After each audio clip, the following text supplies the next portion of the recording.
Browns had their own problems yesterday afternoon. So this is where I stand on the thing. How long has he been with the Browns? 8 years? Is this season 9? 9. He's 2017. He was drafted. We're going into season 9 with Myles. It is what it is, guys. If you expected him to say anything, ain't going to happen. He demanded a trade. He wanted money. You gave him money. Then you gave him cupcakes and dinosaurs like he was having Billy Madison's third grade party when he signed his extension and did his press conference. So just because you give him cupcakes and dinosaurs, you can't all expect to act like his parents and demand answers for it. He's a grown man, and I've told you this before, and you're going to sound like, I know to some people it sounds like I'm just making excuses for Myles. I'm not. You think what you think. That's not an excuse, but it stands right there. He is, while he will go down as the greatest Browns defensive player to play in a Browns uniform, he will go down as a Browns first ballot Hall of Famer.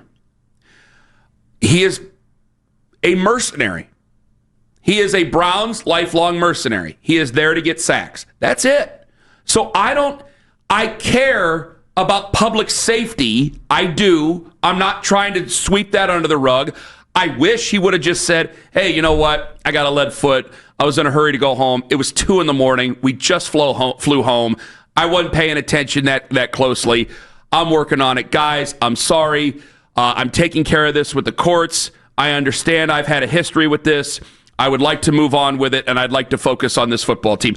I wish he would have just started with that, but he didn't. So he just decided to avoid the questions or not answer the questions to the point where, what was it? Jeff asked him what was it like to look down and see 100 on the speedometer, which was a pretty strong thing to ask. We got to take pretty Jeff emotional Shadell. Thing to ask. Where can we take? Can we take him to Thompson Speedway?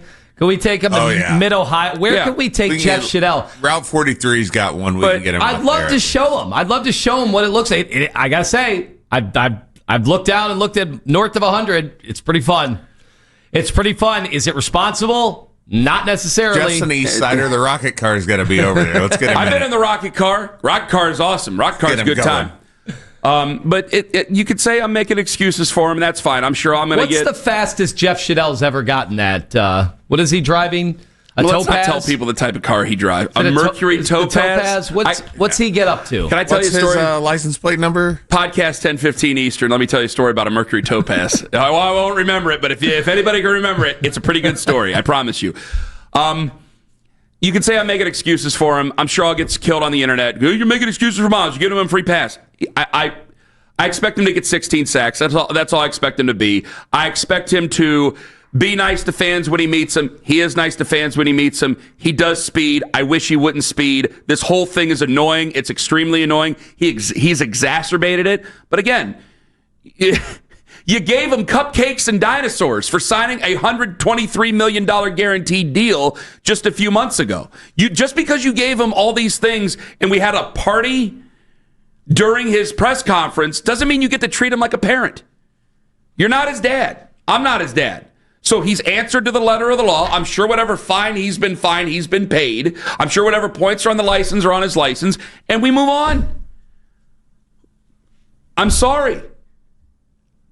I wish everybody would have got their answers, but it's ended after here. That's it. Do you think he was surprised that there was a question yesterday? Because I thought that was pretty predictable. No, I think he knew. I think he knew he was going to get a question.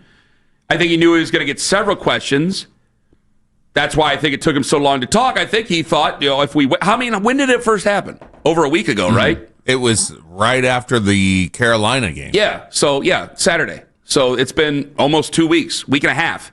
So I figured he thought like we would all just move on. Well, there was a little, and they did move on. It wasn't that loud, but there was a little criticism of him not talking, the Browns not putting him. Well, especially after joint practices, he didn't speak, and then if he doesn't play in the game, I guess he doesn't speak after the game, right? Well, the joint practices. The joint practices, you thought just because, hey, you're going up against the Super Bowl champs, where are the Browns and all this? So he probably didn't necessarily want to talk all that much, whatever. I'm a little surprised just because, like you saw, Isaiah Bond must have rehearsed his statement 1,000 Somebody times. asked He had a very canned statement for anything that about his legal problems. Somebody he knew. actually asked us if we were reading off of A teleprompter. Or he was reading off a teleprompter. He was doing a Luca Brasi before he went out there, before he went to see the Don. I understand. I understand. Like that couldn't have been fun for Isaiah Bond, but he was ready. He knew, his agent knew. Probably the team told him, "Hey, you're going to get besieged with questions. We're not going to tell you what to say, but maybe we'll give you some guidance." You talking about Isaiah Bond? Yes. Oh, they But crafted that message. Right. Yeah. Right. So he did that. And yeah, there was a little criticism of, you couldn't take questions about something that was a pretty big story. Whatever. But then it went away. It was over. He gave a statement. Everybody realized not going to get anything out of it. The Myles thing, I'm a little surprised. We all agree that he knew there were questions coming. I think he could have, in 100 different ways, have made this disappear and actually put a good spin on it. For the people that do care, I recognize most people don't care. Most Browns fans just want the sacks. The people like you're do saying. care. The people who do care call us, and then I feel bad. I do. Like we had the guy who called up last week and said, my brother had died because of a speeding incident, and I feel bad for that guy. I feel bad for that guy, and I feel bad for those that have been affected by that. But in most cases, Kenny gets a speeding ticket. He was going 74 to 60. Kenny pays the fine. Kenny moves on about his day. Owen goes 75 and a 60. Owen pays the fine. Owen goes on about his day. I've had a bunch of speeding tickets in my past. Owen has had a bunch of speeding tickets in his past. We don't come into a press conference. There aren't people calling radio talk shows about radio. When I've done the same thing, how am I supposed to? And it's been a long time since I got a speeding ticket. Am I supposed to say I'm a better person? Am I supposed to say that I'm a better leader? Am I supposed to say any of these things? It's a common thing. It's a mistake. Learn from it. Move on. But man, we do this leadership thing, and he is not a leader. Stop. I'm almost talking to the media. I don't think the fans care. I think the fans know, because I've told the fans, and the fans agree over the last how many years, he ain't no leader. Stop expecting him to be some movie-style rah-rah leader. He's not that guy. And that's fine as long as he continues to be a Defensive Player of the Year candidate. So you're really stuck. We want the talent. We got the talent. He's not really a problem considering the other problems that the roster has had. Plays in the games. He's the only thing. I'm sure I'll get a lot of nasty tweets later saying I'm just making excuses and kissing Myles' ass, but that's the way it is. It's pretty obvious that Myles is, I don't know if to test the media is the phrase, but he doesn't really have a big use for the media. Some players do. Some players use the media to get the most out of what they want to get out of the media. But the thing about Myles was, the guy that doesn't really like the media, he's cordial. Don't get me wrong. I mean, we've had guys in here, we've had quarterbacks in here that were not cordial to the media. It's enough about Brian Hoyer. That's a Hall of Famer at St. Ignatius. It was a never-ending battle with the media with Brian. They're guys like you understand, like they may not like the media, but they find a use for him. Myles doesn't seem to be that guy until he needed him when he sent out a press release. What is it called? A press release. Why? Because it's going out to the press.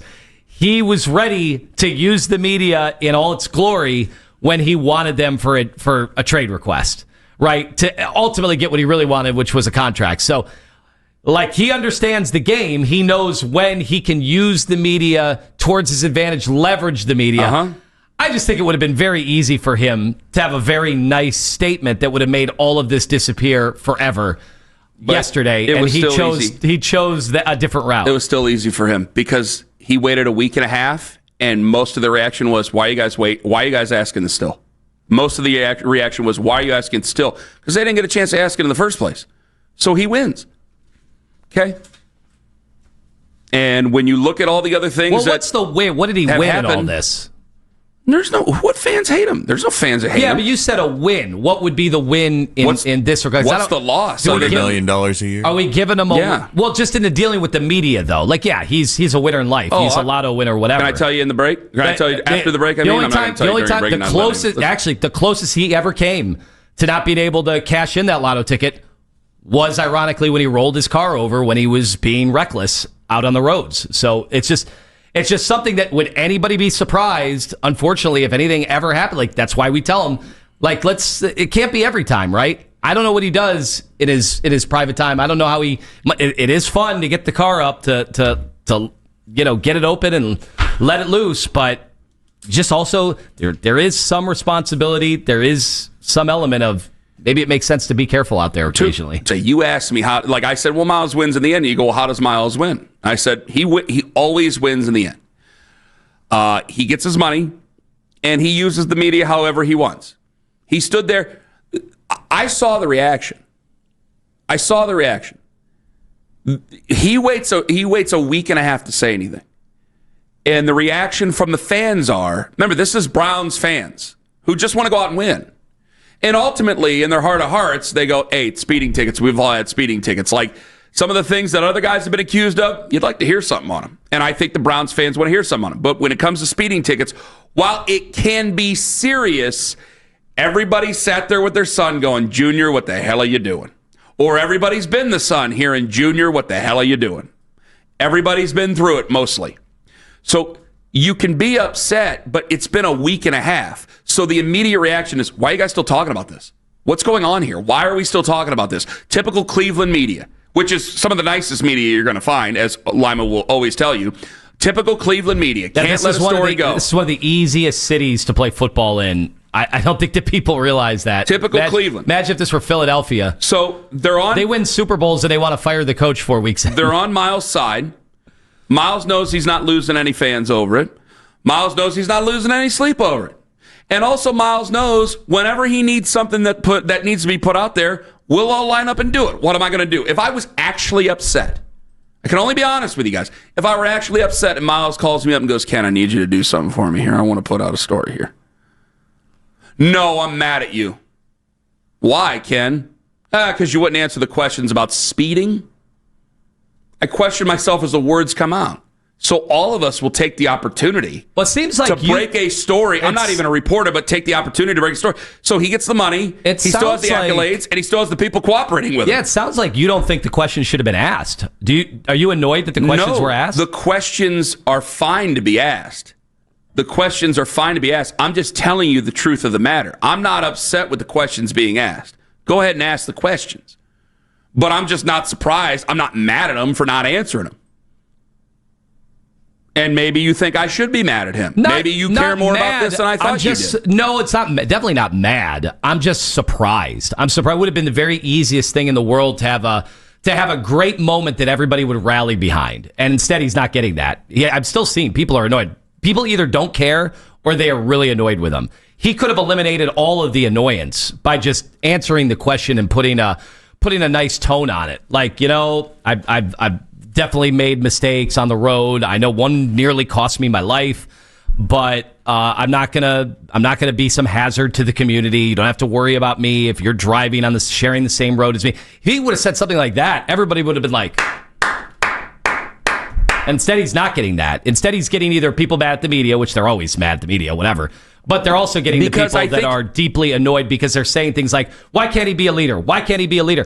Like he wouldn't have to deal with any of that. That's where I don't think he wins. I don't think but I don't think those people are going to really hold it against him in the end. Well, it's just when he's a first ballot Hall of Famer, people are going to turn his back on him at his Hall of Fame speech. And you've seen it. He has one game against Houston in the playoffs where he is a non-factor, and immediately people go to, Defensive Player of the Year, leader, big $125 million or whatever the contract was.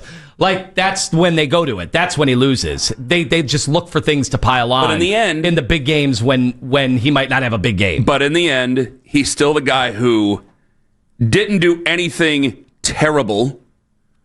Like we know right and wrong. We all have right and wrong. This is a speeding ticket. I know terrible things happen. We always couch it with that. But it's another speeding ticket. Compared to all the other skeletons and other closets that we hear about football players, this is definitely at the bottom. No matter how angry we want to act. He still has the accolades. He still has the money. He still has the first ballot Hall of Fame. He still probably gets his jersey retired here. What's the loss? And I would love for him to go 60 and a 60 or 69 and a 60 if we can do that. I don't know, 6'7", something with the kids. Gabe was showing us something with that. So maybe he can go 67 and a 60. I don't know, man. I think that, again, you go down that stretch of 71, I think anybody with common sense should know that, yeah, there's cops sitting all over the place there. But that's where he is. That's where it is. So I can act outraged and act holier than thou. I'm not. And I know that there's things that other guys have been accused of in this league. It doesn't make it 100% right. Yeah, they play for the Browns. It doesn't make me... It's about 7 of them. It doesn't make me outraged over it. It doesn't make me outraged, and I'm not mad. I just came to expect it, really. I don't expect more out of him.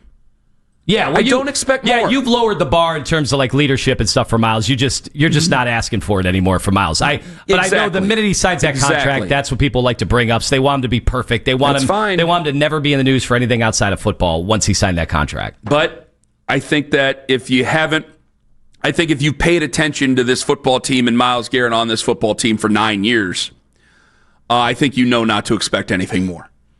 I brought it up before. If you are looking for leadership from him, I know he makes the most money.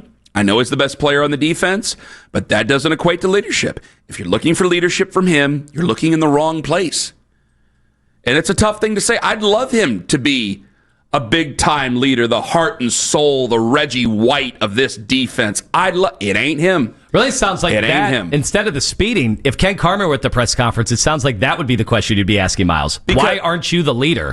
How could you possibly not be? You're the guy that's been here. You've seen it all. You played for all these coaches. You're a marvelous player. But you could go down in history as the best player ever in the history of the Browns. But you know what? Is that in play? It's already done. No, the best player in the history of the Browns. Isn't that in play? Jim Brown is the best player. But it's not in play with Myles? He still doesn't have years ahead of him? He's got years ahead of him, but I mean, Jim Brown was mythological. And I know Myles is great. Is Myles mythological? Like, Jim Brown was just this otherworldly thing. Now, again, I'm listening to ghost stories. Obviously, I never saw Jim Brown play. So who knows what we'll say about Myles Garrett in 30 years for the kids who never saw Myles Garrett play. Maybe that is in play. Maybe I have to look at it a different perspective. But I'm going to tell you this. If I question Myles, like if I did an interview, or if I just decided, you know what, I'm going to let it rip. Myles is going to sit here and he's going to hear a piece of my mind for the next 5 minutes. I don't think speeding tickets are going to get brought up.